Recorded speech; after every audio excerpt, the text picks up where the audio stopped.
નમસ્કાર દર્શક મિત્રો, આજના આ ખાસ એક્સપ્લેનરમાં આપ સૌનું સ્વાગત છે. આજે આપણે સૂફી તત્વજ્ઞાનની એક અત્યંત રોમાંચક સફર પર જવાના છીએ. આ એક એવી સફર છે જ્યાં પ્રાચીન કવિતા અને માનવ મનોવિજ્ઞાન બંને ભેગા મળીને આત્માની અંતિમ યાત્રાનો એક અદ્ભુત નકશો તૈયાર કરે છે. તો ચાલો, કોઈપણ વિલંબ વિના આ ઊંડાણપૂર્વકના વિષયમાં સીધી જ ડૂબકી લગાવીએ. હવે જરા એક એવા પ્રેમના રહસ્ય વિશે વિચારો. એક એવો પ્રેમ જે એટલો ગહન અને તીવ્ર છે કે તે શાશ્વત એકતા સુધી પહોંચવા માટે આપણા પોતાના અહંકાર એટલે કે આપણા અસ્તિત્વના સંપૂર્ણ વિસર્જનની માંગ કરે છે. શું ખરેખર એવો પ્રેમ અનુભવવો શક્ય છે જે આપણો બધો જ અહંકાર ઓગાળી નાખે? બસ આ જ તો સૂફી માર્ગનો મૂળ ઉદ્દેશ્ય છે. વિભાગ 1: દિવ્ય પ્રેમનો તણખો. આખી યાત્રાની શરૂઆત ખરેખર એક નાના તણખાથી થઈ છે. એક એવું અદૃશ્ય પણ ન રોકી શકાય તેવું ખેંચાણ જે આત્માને પરમાત્મા તરફ દોરી જાય છે. સૂફી પરંપરામાં આને જ ઇશ્ક કહેવામાં આવે છે. જુઓ, આ માત્ર કોઈ સામાન્ય સાંસારિક આકર્ષણની વાત નથી હોતી. તે એક પ્રચંડ અગ્નિ છે જે સાધકના માર્ગને પ્રકાશિત કરે છે. આ અગ્નિ બધી જ ભ્રમણાઓ અને અલગપણાની ભાવનાને બાળીને ખાખ કરી દે છે. સરળ શબ્દોમાં કહીએ તો આ આત્માની અંતિમ સત્ય માટેની એક તીવ્ર ઝંખના છે. અહીં એક બહુ સુંદર તફાવત જોવા મળે છે. સાધક સૌથી પહેલાં ઇશ્ક એ મજાઝી એટલે કે કોઈ અન્ય વ્યક્તિ પ્રત્યેના સાંસારિક પ્રેમનો અનુભવ કરે છે. આ પ્રેમ ખરેખર એક અરીસા જેવું કામ કરે છે. પરંતુ બહુ જલ્દી એ સમજાઈ જાય છે કે અરે, જે મર્યાદિત વસ્તુઓમાં શોધવામાં આવતું હતું તે વાસ્તવમાં તો અનંત છે. અને તે અનંત પ્રેમ છે ઇશ્કે હકીકી, જે સંપૂર્ણપણે અને બિનશરતી રીતે માત્ર ને માત્ર ઈશ્વર પ્રત્યેનો દિવ્ય પ્રેમ છે. આગળ જોઈએ વિભાગ 2: નફ્સ પર કાબૂ મેળવવો. પણ પરમાત્મા સાથેનું આ મિલન એટલું સરળ પણ નથી હોતું. આ મિલન શક્ય બને તે પહેલાં સાધકે પોતાના અહંકાર એટલે કે નફ્સ સામે એક મોટી આંતરિક લડાઈ લડવી જ પડે છે. શરૂઆતમાં નફ્સ અલ અમ્મારા આવે છે, જ્યાં આત્મા માત્ર અંધ ઈચ્છાઓ અને આવેગોથી જ ચાલે છે. ત્યારબાદ ધીમે ધીમે આત્મા નફ્સ અલ લવ્વામા સુધી પહોંચે છે, જેમાં તે પોતાની ભૂલો સમજે છે અને સતત સંઘર્ષ તથા પસ્તાવો અનુભવે છે. અને આખરે આવે છે નફ્સ અલ મુલ્હીમા, જ્યાં આત્માને વાસ્તવિક દિવ્ય પ્રેરણા મળવાની શરૂઆત થાય છે.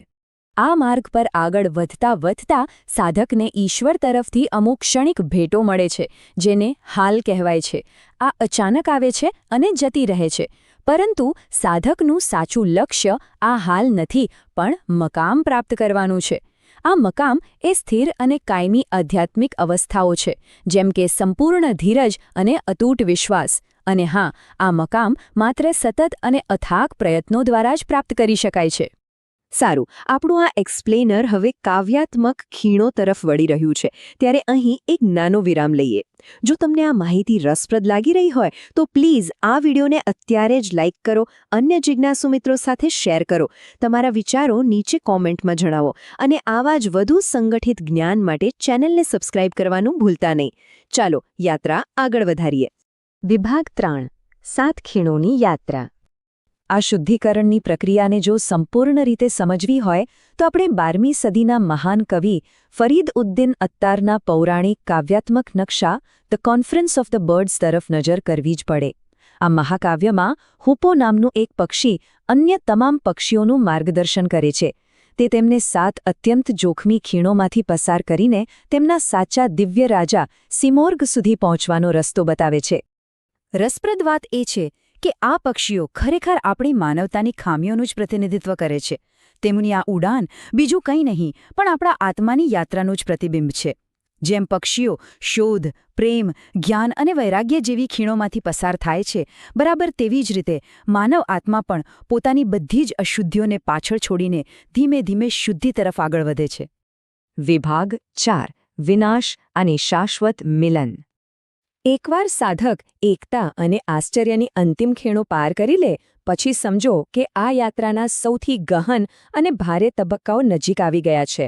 અહીં ફના અને બકા વચ્ચેનો તફાવત સમજવો ખૂબ જ જરૂરી છે. ફના એટલે આપણા વ્યક્તિગત અહંકાર અને ઈચ્છાઓનું પરમાત્મામાં સંપૂર્ણપણે વિસર્જન થવું, જ્યાં પ્રેમી અને પ્રિય વચ્ચેનો કોઈ જ ભેદ રહેતો નથી.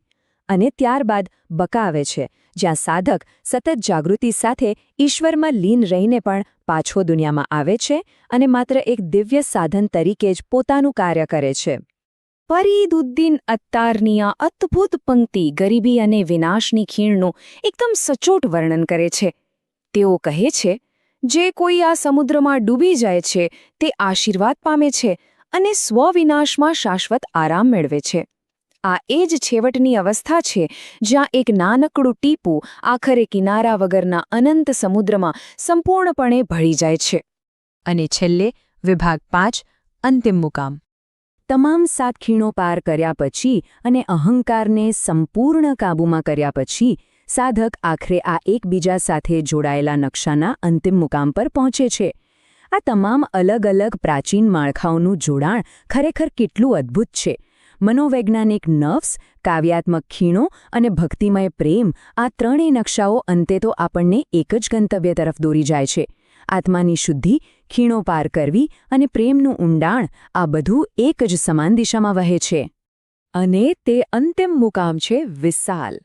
આ છે સૂફી માર્ગની ચરમસીમા, એટલે કે પરમાત્મા સાથે સંપૂર્ણ અને અવર્ણનીય એકતા.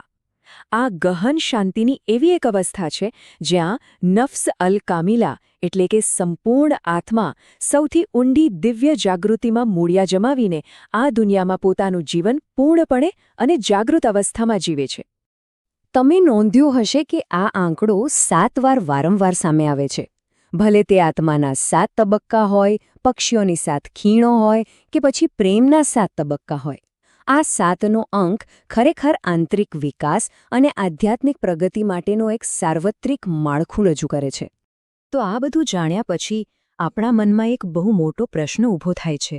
આ સમયરહિત આધ્યાત્મિક નકશાના કયા તબક્કા પર આજનો આધુનિક આત્મા રહેલો છે?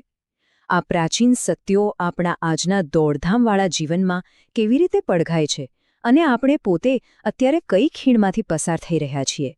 આ ચોક્કસપણે વિચારવા જેવો વિષય છે. આ એક્સપ્લેનર જોવા બદલ આપ સૌનો ખૂબ ખૂબ આભાર. જો તમને જ્ઞાનની આ સફર ખરેખર પસંદ આવી હોય તો ચોક્કસથી લાઇક કરો, શેર કરો, કોમેન્ટમાં તમારા અભિપ્રાય આપો અને આવા જ વધુ ડીપ ડાઇવ્સ માટે સબસ્ક્રાઇબ કરવાનું ના ભૂલતા. ફરી મળીશું એક નવા વિષય સાથે. ત્યાં સુધી પોતાનું ધ્યાન રાખજો.